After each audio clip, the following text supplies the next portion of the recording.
ನಮಸ್ಕಾರ ಎಲ್ರಿಗೂ. ವೀಕೆಂಡ್ ಬಂತು ಅಂದರೆ ಏನೇನಾದರೂ ಸ್ಪೆಷಲ್ನ ಮಾಡಿಕೊಂಡು ಮನೇಲಿ ಮಕ್ಕಳಿಗೆ ತಿನ್ನಿಸ್ಬೇಕನ್ನೋದು ಕೆಲವೊಂದು ತಾಯಂದ್ರ ಆಸೆ ಆಗಿರುತ್ತೆ. ನಾನಿವತ್ತು ತುಂಬ ಸುಲಭವಾಗಿ ನೀವು ಹೊರಗಡೆ ಹೋಗಿ ರೆಸ್ಟೋರೆಂಟ್ಗಳಲ್ಲಿ, ಡಾಬಾಗಳಲ್ಲಿ, ಹೋಟೆಲ್ಗಳಲ್ಲಿ ಈ ಥರ ಜೀರಾ ರೈಸ್ ಹಾಗೂ ಆಲೂ ಕುರ್ಮನ ತಿನ್ನೋದು ಬಿಟ್ಟು ತುಂಬ ಸಿಂಪಲ್ಲಾಗಿ ನೀವು ಮನೆಯಲ್ಲೇ ಅಲ್ಟಿಮೇಟಾಗಿ ಮಾಡ್ಕೊಂಡು ತಿನ್ಬೋದು. ಹೊರಗಡೆನೇ ಟೇಸ್ಟ್ ಇರುತ್ತೆ ಅಂತೇನಿಲ್ಲ, ನಾವು ಮನೇಲಿ ಮಾಡೋ ವಿಧಾನದಲ್ಲಿ ಕೂಡ ಇರುತ್ತೆ. ಬನ್ನಿ ನೋಡೋಣ. ಮೊದಲಿಗೆ ನಾನಿಲ್ಲಿ ರೈಸ್ನ ಮಾಡ್ಕೊಂಡು ಬಿಡ್ತೀನಿ, ನೆಕ್ಸ್ಟ್ ಕುರ್ಮನ ಮಾಡ್ತೀನಿ. ರೈಸ್ನ ಮಾಡೋಕ್ಕೆ ಒಂದು ಕುಕ್ಕರ್ಗೆ ಎಣ್ಣೆನ ಹಾಕ್ಕೊಂಡಿದ್ದೀನಿ. ಎಣ್ಣೆ ಎಲ್ಲ ಚೆನ್ನಾಗಿ ಬಿಸಿ ಆದಮೇಲೆ ಒಂದು 3 ಪಲಾವ್ ಎಲೆ ಹಾಗೂ ಫ್ಲೇವರ್ಗೆ ಅಂತೇಳಿ 2 ಏಲಕ್ಕಿ, ಸ್ವಲ್ಪ 2 ಚಕ್ಕೆನ ಹಾಕ್ಕೊಳ್ತಾ ಇದ್ದೀನಿ. ಸ್ವಲ್ಪ ಖಾರವಾಗಿರಲಿ, ಟೇಸ್ಟಾಗಿರಲಿ ಅಂತೇಳಿ 4 ಲವಂಗ ತೊಗೊಂಡಿದ್ದೀನಿ, ಒಂದು 4 ಚಕ್ರ ಮೊಗ್ಗನ್ನು ತೊಗೊಂಡಿದ್ದೀನಿ. ಚಕ್ರ ಮೊಗ್ಗನ್ನು ಹಾಕೋದ್ರಿಂದ ಖಂಡಿತವಾಗ್ಲೂ ಫ್ಲೇವರ್ ಸೂಪರಾಗಿ ಬರುತ್ತೆ. ಯಾವುದೇ ಕಾರಣಕ್ಕೂ ನೀವು ಚಕ್ರ ಮೊಗ್ಗನ ಮಿಸ್ ಮಾಡದೆ ಹಾಕಿ, ನಿಮಗೆ ಸೇಮ್ ರೆಸ್ಟೋರೆಂಟ್ ಡಾಬಾ ಸ್ಟೈಲಲ್ಲಿ ಫ್ಲೇವರ್ ಬರುತ್ತೆ. ಇದನ್ನೆಲ್ಲ ಒಂದ್ಸಲ ಚೆನ್ನಾಗಿ ರೋಸ್ಟ್ ಮಾಡ್ಕೊಂಡಾದ್ಮೇಲೆ ಖಾರಕ್ಕೆ ತಕ್ಕಾಗಿ ನಾನು ಒಂದು 4ರಿಂದ 5 ಹಸಿಮೆಣಸಿನ್ಕಾಯಿನ ಈ ರೀತಿ ಉದ್ದುದನೇದಾಗಿ ಕಟ್ ಮಾಡ್ಕೊಂಡು ಹಾಕ್ಕೊಳ್ತಾ ಇದ್ದೀನಿ. ನೀವೇನಾದರೂ ಮಕ್ಕಳಿಗೆ ಲಂಚ್ ಬಾಕ್ಸ್ ಪ್ರಿಪೇರ್ ಮಾಡಬೇಕು ಅಥವಾ ಬೆಳಗ್ಗೆ ಬ್ರೇಕ್ಫಾಸ್ಟ್ಗೆ ಮಾಡ್ತೀನಿ ಅನ್ನೋದಾದರೆ, ಮಕ್ಕಳು ತಿನ್ನೋದಾಗಿದ್ದರೆ ಖಂಡಿತವಾಗ್ಲೂ ಸ್ವಲ್ಪ ಖಾರನ ಕಡಿಮೆ ಹಾಕಿ ಮಾಡಿ. ಯಾಕೆಂದರೆ ನಾವು ಲವಂಗ, ಚಕ್ಕೆ ಬೇರೆ ಹಾಕಿರ್ತೀವಲ್ವ, ಇನ್ನೂ ಸ್ವಲ್ಪ ಗಂಟ್ಲಿಗೆ ಖಾರ ಜಾಸ್ತಿ ಅನಿಸುತ್ತೆ.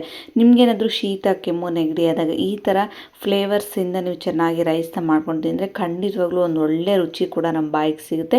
ಇದನ್ನು ಹಸಿಮೆಣಸಿನ್ಕಾಯಿ ಎಲ್ಲ ಕಂಪ್ಲೀಟಾಗಿ ಗ್ಯಾಸನ್ನು ಲೋ ಫ್ಲೇಮಲ್ಲಿ ಇಟ್ಕೊಂಡು ಬಾಡೋ ತನಕ ಚೆನ್ನಾಗಿ ಬೇಯಿಸ್ಕೊಳ್ಬೇಕು. ನಂತರ ನಾನಿಲ್ಲಿ ಒಂದು 10ರಿಂದ 12 ಪೀಸ್ ಗೋಡಂಬಿಯನ್ನು ಹಾಕ್ಕೊಳ್ತಾ ಇದ್ದೀನಿ. ಜಾಸ್ತಿ ಗೋಡಂಬಿನೂ ಹಾಕ್ಕೊಳ್ಬೇಡಿ, ತೀರಾ ಕಡಿಮೆನೂ ಹಾಕ್ಕೊಳ್ಬೇಡಿ. ತಿನ್ನುವಾಗ ನಮಗೆ ಗೋಡಂಬಿ ಫ್ಲೇವರ್ ಬಂದರೆ ಸಾಕು. ಗೋಡಂಬಿ ಕೂಡ ಚೆನ್ನಾಗಿ ನೀವು ಬೇಕಿದ್ರೆ ಸೈಡಲ್ಲಿ ಒಂದು ಬೌಲಲ್ಲಿ ತುಪ್ಪಲ್ಲಿ ಚೆನ್ನಾಗಿ ರೋಸ್ಟ್ ಮಾಡಿಕೊಂಡು ಕೂಡ ಹಾಕ್ಕೊಳ್ಬೋದು. ಬಟ್ ನಾನು ಎಣ್ಣೆಯಲ್ಲೇ ಹಾಕ್ಕೊಳ್ತಾ ಇದ್ದೀನಿ. ಮೇನ್ ಇಂಗ್ರೀಡಿಯೆಂಟ್ಸ್ ಅಂದರೆ ಇದು. ಕೆಲವ್ರು ಏನು ಮಾಡ್ತಾರೆ ಅಂದರೆ ಡೈರೆಕ್ಟಾಗಿ ಫ್ಲೇವರ್ಸ್ ಎಲ್ಲ ಹಾಕ್ಕೊಂಡು ಈರುಳ್ಳಿ, ಹಸಿಮೆಣಸಿನ್ಕಾಯಿ ಹಾಕ್ಕೊಂಡು ಅನ್ನನ ಹಾಕಿ ಮಾಡಿಬಿಡ್ತಾರೆ. ಆ ಥರ ಮಾಡೋದಲ್ಲ. ಇದಕ್ಕೆ ಒಂದು 2ರಿಂದ 3 ಟೇಬಲ್ ಸ್ಪೂನ್ ಆಗುವಷ್ಟು ಶುಂಠಿ ಬೆಳ್ಳುಳ್ಳಿ ಪೇಸ್ಟನ್ನು ಹಾಕ್ಕೊಳ್ಬೇಕು. ಹಾಕ್ಕೊಂಡು ಹಸಿ ಸ್ಮೆಲ್ ಹೋಗೋ ತನಕ ನೀವು ಚೆನ್ನಾಗಿ ರೋಸ್ಟ್ ಮಾಡ್ಕೊಳ್ಬೇಕು. ಈಗ ನಾನೇನು ಮಾಡ್ತಾ ಇದ್ದೀನಿ ಅಂದರೆ ಜೀರಿಗೆಯನ್ನು ಹಾಕ್ಕೊಳ್ತಾ ಇದ್ದೀನಿ. ಲಾಸ್ಟ್ಗೆ ಇನ್ನೇನು ನಾವು ರೈಸ್ ಹಾಕ್ತೀವಿ ಅನ್ನೋ ಟೈಮಲ್ಲಿ ಜೀರಿಗೆನ ಹಾಕ್ಕೊಳ್ಬೇಕು. ಮೊದಲಿಗೆ ಹಾಕ್ಕೊಂಡ್ಬಿಟ್ರೆ ಅದೆಲ್ಲ ಎಣ್ಣೆಯಲ್ಲಿ ಅದು ಫ್ಲೇವರೇ ಹೋಗ್ಬಿಡುತ್ತೆ. ಅದಕ್ಕೆ ನಾನು ನಂತರ ಎಲ್ಲ ಹಾಕ್ಕೊಂಡಿದ್ದೀನಿ. ಒಂದು ಬೌಲ್ ಆಗುವಷ್ಟು ನಾನು ರಾತ್ರಿ ನೆನೆಸಿರುವಂಥ ಬಟಾಣಿ ಹಾಕ್ಕೊಳ್ತಾ ಇದ್ದೀನಿ. ನೀವೇನಾದರೂ ಹಸಿ ಬಟಾಣಿ ಇದ್ದರೂ ಕೂಡ ತೊಗೊಳ್ಬೋದು. ಇಲ್ಲ ಅನ್ನೋರು ನೀವೇನಾದರೂ ಬೆಳಗ್ಗೆ ಬ್ರೇಕ್ಫಾಸ್ಟ ಮಾಡ್ತೀನಿ ಅಂದರೆ ನೈಟೇ ಬಟಾಣಿನ ಬಿಸಿ ನೀರಲ್ಲಿ ನೆನೆ ಹಾಕ್ಬಿಡಿ. ಕುಕ್ಕರಲ್ಲಿ ಕುದಿಸಿದ್ರೆ ತುಂಬ ಸಾಫ್ಟಾಗಿ ಆಗುತ್ತೆ. ಬಟಾಣಿ ಎಲ್ಲ ಹಾಕಿದ ತಕ್ಷಣ ಚೆನ್ನಾಗಿ ಒಂದು ಸಲ ಮಿಕ್ಸ್ ಮಾಡ್ಕೊಳ್ಳಿ. ಖಂಡಿತವಾಗ್ಲೂ ಬಟಾಣಿನ ಮಿಸ್ ಮಾಡದೆ ಹಾಕಿ. ಈಗ ನಾನು ನೀರನ್ನು ಹಾಕ್ಕೊಳ್ತಾ ಇದ್ದೀನಿ. ನಾನು 2 ಕಪ್ ಆಗುವಷ್ಟು ಅಕ್ಕಿಯನ್ನು ತೊಗೊಂಡಿರೋದ್ರಿಂದ 1 ಕಪ್ ಆಗುವಷ್ಟು ನೀರು, 1 ಕಪ್ ಆಗುವಷ್ಟು ಗಟ್ಟಿ ಹಾಲನ್ನು ತೊಗೊಳ್ತಾ ಇದ್ದೀನಿ. ಕೆಲವರು ನೀರು ಹಾಕಿ ಜೀರಾ ರೈಸನ್ನು ಮಾಡ್ತಾರೆ, ಕೆಲವರು ಹಾಲು ಹಾಕಿ ಮಾಡ್ತಾರೆ. ಹಾಲು ಹಾಕಿ ಮಾಡೋದಕ್ಕೂ ನೀರು ಹಾಕಿ ಮಾಡೋದಕ್ಕೂ ತುಂಬಾ ವ್ಯತ್ಯಾಸ ಆಗುತ್ತೆ. ಫ್ಲೇವರು, ಟೇಸ್ಟ್ ಕೂಡ ತುಂಬಾ ಡಿಫೆನ್ಸ್ ಆಗಿರುತ್ತೆ. ಸಾಧ್ಯದಷ್ಟು ನೀವು ಹಾಲನ್ನು ಹಾಕಿ ಮಿಕ್ಸ್ ಮಾಡ್ಕೊಂಡು ಮಾಡೋದ್ರಿಂದ ಅನ್ನ ತುಂಬ ವೈಟ್ ಆಗುತ್ತೆ. ಟೇಸ್ಟ್ ಕೂಡ ತುಂಬ ನಿಮಗೆ ರೆಸ್ಟೋರೆಂಟ್ ಡಾಬಾ ಸ್ಟೈಲಲ್ಲೇ ಬರುತ್ತೆ.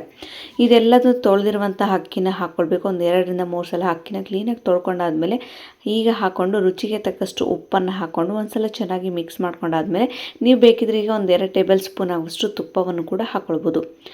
ಇದೆಲ್ಲ ಚೆನ್ನಾಗಿ ಒಂದು ಸಲ ಮಿಕ್ಸ್ ಮಾಡ್ಕೊಂಡಾದ್ಮೇಲೆ ನಾನೀಗ ಕುಕ್ಕರ್ನ ಕ್ಲೋಸ್ ಮಾಡ್ತಾ ಇದ್ದೀನಿ. ಜಸ್ಟ್ 2 ವಿಸಿಲ್ಸ್ ಆದರೆ ಸಾಕು. ತುಂಬ ಚೆನ್ನಾಗಿ ಉದುರಾಗಿ ಆಗುತ್ತೆ. ನಿಮಗೆ ತುಂಬ ಇನ್ನೂ ಉದುರಾಗಿ ಬೇಕು ಅಂದರೆ ಸ್ವಲ್ಪ ಹಾಲಿನ ಕ್ವಾಂಟಿಟಿನ ಕಡಿಮೆನೇ ಹಾಕ್ಕೊಳ್ಳಿ. ಒಂದು 2 ವಿಸಿಲ್ ಆದಮೇಲೆ ನಾನೀಗ ಕುಕ್ಕರ್ನ ಓಪನ್ ಮಾಡಿ ತೋರಿಸ್ತಾ ಇದ್ದೀನಿ. ನಿಜವಾಗ್ಲೂ ಕುಕ್ಕರ್ ಓಪನ್ ಮಾಡಿದ ತಕ್ಷಣ ಮನೆಯೆಲ್ಲ ತುಂಬ ಘಮ ಘಮ ಅನ್ನೋ ಥರ ಸ್ಮೆಲ್ ಬರ್ತಾಯಿತ್ತು. ನಾವು ಮಾಡೋ ವಿಧಾನದಲ್ಲಿರುತ್ತೆ ಅಷ್ಟೇ. ನೋಡಿ, ಎಲ್ಲದೂ ಒಂದು ಸಲ ಚೆನ್ನಾಗಿ ಮಿಕ್ಸ್ ಮಾಡ್ಕೊಳ್ಳಿ. ಅನ್ನ ಕೂಡ ಯಾವುದೇ ರೀತಿ ಮುದ್ದೆ ಥರ ಆಗಿಲ್ಲ, ಗಂಟು ಕೂಡ ಆಗಿಲ್ಲ, ತುಂಬ ಉದುರಾಗಿ ಬಂದಿದೆ. ನಿಮಗೇನಾದರೂ ಒಂದು ಟಿಪ್ಸ್ ಹೇಳ್ತೀನಿ ನೋಡಿ. ಈಗ ಕೆಲವರಿಗೆ ಕುಕ್ಕರ್ ಹಾಕಿದಾಗ ಅನ್ನ ತುಂಬ ಮುದ್ದೆ ಆಗಿಬಿಡುತ್ತೆ. ಆ ಥರ ಆಗಬಾರ್ದು ಅಂದರೆ ಒಂದು ಟೇಬಲ್ ಸ್ಪೂನ್ ಆಗುವಷ್ಟು ನೀವು ನಿಂಬೆ ರಸವನ್ನು ಹಾಕೋದ್ರಿಂದ ಅನ್ನದ ಹಗಳು ಒಂದಕ್ಕೊಂದು ಹತ್ತೋದಿಲ್ಲ, ತುಂಬ ಬಿಡಿ ಬಿಡಿಯಾಗಿ ಬರುತ್ತೆ. ಇದನ್ನೆಲ್ಲ ಚೆನ್ನಾಗಿ ನಾನು ಒಂದು ಸಲ ಕುಕ್ಕರ್ ಬಿಸಿ ಇರುವಾಗಲೇ ಮಿಕ್ಸ್ ಮಾಡ್ಕೊಂಡ್ಬಿಡಿ. ಅನ್ನನೆಲ್ಲ ಚೆನ್ನಾಗಿ ಈ ಥರ ಕಲಿಸ್ಕೊಂಡು ಕುಕ್ಕರ್ನ ಕ್ಲೋಸ್ ಮಾಡಿ ಸೈಡಲ್ಲಿಡಿ. ನೋಡಿ, ಇದೇನು ಕಷ್ಟಕರವಲ್ಲ, ಮಾಡಿದರೆ ತುಂಬ ಸುಲಭವಾಗಿ ಮಾಡ್ಬೋದು. ಮನೆಯವರೆಲ್ಲರೂ ತುಂಬ ಇಷ್ಟಪಟ್ಟು ಕೂಡ ಊಟ ಮಾಡ್ಬೋದು. ನೆಕ್ಸ್ಟ್ ನಾನೀಗ ಆಲೂ ಕುರ್ಮಗೆ ಒಂದು ಮಿಕ್ಸಿ ಜಾರ್ಗೆ ಒಂದು 3 ಆಗುವಷ್ಟು ಟೊಮೆಟೊ ತೊಗೊಂಡು ಗ್ರೈಂಡ್ ಮಾಡ್ಕೊಂಡಿದ್ದೀನಿ. ಅದಕ್ಕೆ ಸ್ವಲ್ಪ ಬೆಳ್ಳುಳ್ಳಿ ಹಾಗೂ ಒಂದು 6ರಿಂದ 7 ಪೀಸ್ ಗೋಡಂಬಿ, ನಂತರ ಇದಕ್ಕೆ ಸ್ವಲ್ಪ ಜಜ್ಜಿದಂತಹ ಹಸಿ ಶುಂಠಿಯನ್ನು ತೊಗೊಳ್ತಾ ಇದ್ದೀನಿ. ಸ್ವಲ್ಪ ಖಾರಕ್ಕೆ ತಕ್ಕಾಗಿ ಒಂದು ಮೆಣಸಿಕಾಯಿನ ಈ ರೀತಿ ಚಿಕ್ಕ ಚಿಕ್ಕದಾಗಿ ಮುರಿದುಕೊಂಡು ಹಾಕ್ಕೊಳ್ತಾ ಇದ್ದೀನಿ. ನೋಡಿ 3 ಟೊಮ್ಯಾಟೊ, ಬೆಳ್ಳುಳ್ಳಿ, ಹಸಿ ಶುಂಠಿ, ಗೋಡಂಬಿ ಹಾಗೂ ಹಸಿ ಮೆಣಸಿಕಾಯಿ ಹಾಕ್ಕೊಂಡು ಪೇಸ್ಟ್ ಮಾಡಿಕೊಂಡು ಸೈಡಲ್ಲಿಡಿ. ನೆಕ್ಸ್ಟ್ ನಾನೀಗ ಕುಕ್ಕರ್ ತೊಗೊಂಡಿದ್ದೀನಿ. ಕುಕ್ಕರ್ಗೆ ಸ್ವಲ್ಪ ಎಣ್ಣೆಯನ್ನು ಹಾಕ್ಕೊಂಡು ಸ್ವಲ್ಪ ಸ್ಪೈಸಸ್ನ ಹಾಕ್ಕೊಳ್ಳಿ. ಅಂದರೆ ನಾವು ಜೀರಾ ರೈಸ್ ಯಾವ ಥರ ಹಾಕಿದ್ರು ಸ್ವಲ್ಪ ಇದು ಕ್ವಾಂಟಿಟಿ ಕಡಿಮೆ ಹಾಕ್ಕೊಳ್ಳಿ. 1 ಪಲಾವ್, 2 ಚಕ್ಕೆ, 2 ಚಕ್ರ ಮೊಗ್ಗು ಹಾಕ್ಕೊಂಡು ಚಿಕ್ಕ ಚಿಕ್ಕದಾಗಿ ಕಟ್ ಮಾಡಿ ಇಟ್ಕೊಂಡಿರೋಂಥ ಒಂದು ಮೀಡಿಯಮ್ ಸೈಜ್ ಆಗಿರೋ ಈರುಳ್ಳಿನ ಇದ್ರಿ ಚೆನ್ನಾಗಿ ಗ್ಯಾಸನ್ನು ಲೋ ಫ್ಲೇಮಲ್ಲಿ ಇಟ್ಕೊಂಡು ಈರುಳ್ಳಿ ಬಾಡೋ ತನಕ ಚೆನ್ನಾಗಿ ಫ್ರೈ ಮಾಡ್ಕೊಂಡಾದ್ಮೇಲೆ ನಾನೀಗ ಇದಕ್ಕೆ ರುಬ್ಬಿರುವಂಥ ಟೊಮ್ಯಾಟೊ ರಸಮ್ನ ಹಾಕ್ಕೊಳ್ತಾ ಇದ್ದೀನಿ. ನೀವು ಏನಾದರೂ ಬೇಕಿದ್ದರೆ ಮಿಕ್ಸಿ ಜಾರ್ಗೆ ಡೈರೆಕ್ಟಾಗಿ ಪೇಸ್ಟ್ನ ರುಬ್ಬುವಾಗಲೇ ಖಾರದ ಪುಡಿಯನ್ನು ಹಾಕ್ಕೊಂಡು ಕೂಡ ನೀವು ಗ್ರೈಂಡ್ ಮಾಡ್ಕೊಳ್ಬೋದು. ಬಟ್ ಖಾರದ ಪುಡಿ ಅದರಲ್ಲೇ ಹಾಕಿ ಗ್ರೈಂಡ್ ಮಾಡೋದ್ರಿಂದ ಕಾಚ್ ಥರ ಅನಿಸ್ಬಿಡುತ್ತೆ, ಹಸಿ ಥರ ಅನಿಸ್ಬಿಡುತ್ತೆ. ಇದನ್ನೆಲ್ಲ ಚೆನ್ನಾಗಿ ಮಸಾಲೆ ಎಲ್ಲ ಸ್ಮೆಲ್ ಹೋಗೋ ತನಕ ಒಂದು ಸಲ ಮಿಕ್ಸ್ ಮಾಡ್ಕೊಳ್ಬೇಕು. ಅಂದರೆ ಕಂಪ್ಲೀಟಾಗಿ ಲೋ ಫ್ಲೇಮಲ್ಲಿ ಇಟ್ಕೊಂಡು ಸ್ವಲ್ಪ ಚೆನ್ನಾಗಿ ಎಣ್ಣೆ ಬಿಡೋ ಥರ ನೀವು ಸ್ಮೆಲ್ ಹೋಗೋ ತನಕ ಈ ಥರ ನೋಡಿ ಎಷ್ಟು ಚೆನ್ನಾಗಿ ಸುತ್ತಲೂ ಎಣ್ಣೆ ಬಿಟ್ಟಿದೆ ಅಂತ. ಇದಾದಮೇಲೆ ನಾನು ಖಾರಕ್ಕೆ ತಕ್ಕ ಹಾಗೆ ಖಾರದ ಪುಡಿ 1.5 ಟೇಬಲ್ ಸ್ಪೂನ್ ಅಷ್ಟು ಖಾರದ ಪುಡಿ, ರುಚಿಗೆ ತಕ್ಕಷ್ಟು ಉಪ್ಪನ್ನು ಹಾಕ್ಕೊಳ್ತಾ ಇದ್ದೀನಿ. ಚಿಟಿಕೆ ಆಗುವಷ್ಟು ಅರಿಶಿನ ಪುಡಿಯನ್ನು ಹಾಕ್ಕೊಂಡು ಒಂದು ಸಲ ಚೆನ್ನಾಗಿ ಮಿಕ್ಸ್ ಮಾಡ್ಕೊಳ್ಬೇಕು. ಹೊರಗಡೆ ಹೋಗಿ ಆಲೂ ಕುರ್ಮಾನ ತಿನ್ನೋದಕ್ಕಿಂತ ಖಂಡಿತವಾಗ್ಲೂ ಈ ಥರ ಒಂದು ಸಲ ನೀವು ಆಲೂ ಕುರ್ಮಾನ ಟ್ರೈ ಮಾಡಿದರೆ ಪೂರಿ ಜೊತೆ, ಚಪಾತಿ ಜೊತೆ, ಇಡ್ಲಿ ಜೊತೆ, ಬಿಸಿ ಅನ್ನದ ಜೊತೆ, ಜೀರಾ ರೈಸ್ ಜೊತೆ ಮಸ್ತ್ ಕಾಂಬಿನೇಷನ್ ಅಂತಲೇ ಹೇಳ್ಬೋದು. ಚಪಾತಿ ಜೊತೆಗೂ ಪರೋಟ ಜೊತೆಗೂ ಅಲ್ಟಿಮೇಟ್ ಅಂತಲೇ ಹೇಳ್ಬೋದು.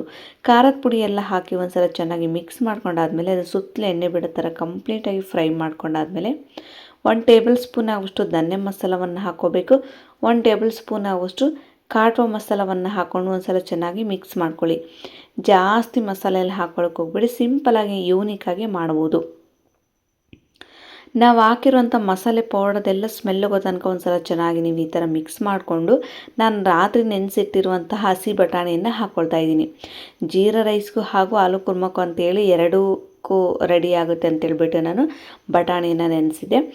ಈಗ 3 ಮೀಡಿಯಮ್ ಸೈಜ್ ಆಗಿರುವಂತಹ ಆಲೂಗಡ್ಡೆಯನ್ನು ಮೇಲಿನ ಸಿಪ್ಪೆಲ್ಲ ಕ್ಲೀನಾಗಿ ತೆಗೆದುಬಿಟ್ಟು ತೊಳ್ಕೊಂಡ್ಬಿಟ್ಟು ಈ ಥರ ಚಿಕ್ಕ ಚಿಕ್ಕದಾಗಿ ಕಟ್ ಮಾಡಿಕೊಂಡು ಹಸಿ ಬಟಾಣಿ ಜೊತೆ ಈ ಆಲೂಗಡ್ಡೆನ ಹಾಕ್ಕೊಳ್ಬೇಕು.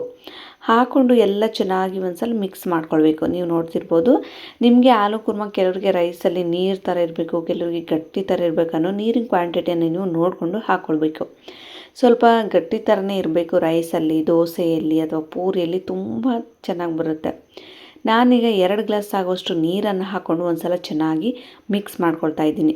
ನೀವು ಬೇಕಿದ್ರೆ ಮೇಲೆ ಸ್ವಲ್ಪ ಕೊತ್ತಂಬರಿ ಸೊಪ್ಪನ್ನು ಕೂಡ ಹಾಕ್ಕೊಂಡು ಕುಕ್ಕನ್ನು ಕ್ಲೋಸ್ ಮಾಡ್ಬೋದು. ಖಂಡಿತವಾಗ್ಲೂ ಸ್ನೇಹಿತರೆ, ವೀಕೆಂಡ್ ಬಂತಂದರೆ ಮಕ್ಕಳು ಏನೇನಾದರೂ ಕೇಳ್ತಾನೆ ಇರ್ತಾರೆ. ಬಟ್ ವೀಕೆಂಡ್ ಸ್ಪೆಷಲಾಗಿ ನಾವು ಬೆಳಗ್ಗೆನೇ ಈ ಜೀರಾ ರೈಸ್ ಆಲೂ ಕುರ್ಮ ಮಾಡಿದರೆ ಒಂದು ಒಳ್ಳೆ ಟಿಫನ್ ಬ್ರೇಕ್ಫಾಸ್ಟ್ ಊಟ ಕೂಡ ರೆಡಿಯಾಗುತ್ತೆ. ನೀವೇನಾದರೂ ಟ್ರೈ ಮಾಡಿಲ್ಲ ಅಂದರೆ ಮಸ್ಟ್ ಟ್ರೈ. ಈಗ 2 ವಿಸಿಲ್ಸ್ ಆದಮೇಲೆ ನಾನೀಗ ಕುಕ್ಕರ್ನ ಓಪನ್ ಮಾಡ್ತಾ ಇದ್ದೀನಿ. ನೀವು ನೋಡ್ತಿರ್ಬೋದು ಆಲೂಗಡ್ಡೆ ಕೂಡ ತುಂಬ ಸಾಫ್ಟ್ ಆಗಿದೆ, ಬಟಾಣಿ ಕೂಡ ಸೂಪರ್ ಡೂಪರ್ ಸಾಫ್ಟ್ ಆಗಿದೆ. ಇಷ್ಟೇ ಸ್ನೇಹಿತರೆ, ಮಾಡೋದು ಕಷ್ಟ ಅಲ್ಲ. ನೋಡೋಕ್ಕೆ ಕಷ್ಟ ಅನಿಸುತ್ತೆ, ಬಟ್ ಮಾಡಿದರೆ ತುಂಬ ಸುಲಭವಾಗಿ ಮಾಡ್ಬೋದು. ಮನೆಯವರೆಲ್ಲರೂ ತುಂಬ ಇಷ್ಟಪಟ್ಟು ಊಟ ಮಾಡ್ತಾರೆ ಅಂದರೆ ನಾವು ಕೂಡ ತುಂಬ ಖುಷಿಯಿಂದನೇ ಅಡುಗೆ ಮಾಡಬೇಕಲ್ವ. ಇದೆಲ್ಲ ಚೆನ್ನಾಗಿ ರೆಡಿ ಆಯಿತು. ಒಂದು ಪ್ಲೇಟ್ಗೆ ರೈಸ್ ಹಾಗೂ ಆಲೂ ಕುರ್ಮ ಹಾಕ್ಕೊಂಡ್ರೆ ಒಂದು ಒಳ್ಳೆ ಊಟ ಕೂಡ ರೆಡಿಯಾಗುತ್ತೆ. ನೀವೇನಾದರೂ ಟ್ರೈ ಮಾಡಿಲ್ಲ ಅಂದರೆ ಖಂಡಿತವಾಗ್ಲೂ ನಾನು ಮಾಡಿರೋ ಈ ವಿಧಾನದಲ್ಲಿ ಒಂದು ಸಲ ಟ್ರೈ ಮಾಡಿ ಹೇಗಿತ್ತು ಅಂತ ನೀವು ನನಗೆ ಕಾಮೆಂಟ್ ಮೂಲಕ ತಿಳಿಸೋದನ್ನು ಮಾತ್ರ ಮರಿಬೇಡಿ. ನೀವೇನಾದರೂ ಇನ್ನೂ ನನ್ನ ಚಾನಲ್ಗೆ ಸಬ್ಸ್ಕ್ರೈಬ್ ಮಾಡಿಲ್ಲದ್ರೆ ಲೈಕ್ ಮಾಡಿ, ಶೇರ್ ಮಾಡಿ, ಸಬ್ಸ್ಕ್ರೈಬ್ ಮಾಡೋದನ್ನು ಮಾತ್ರ ಮರಿಬೇಡಿ. ಸಿಗೋಣ ಮತ್ತೆ ಮುಂದಿನ ವೀಡಿಯೋದಲ್ಲಿ. ಧನ್ಯವಾದಗಳು ಸ್ನೇಹಿತರೆ.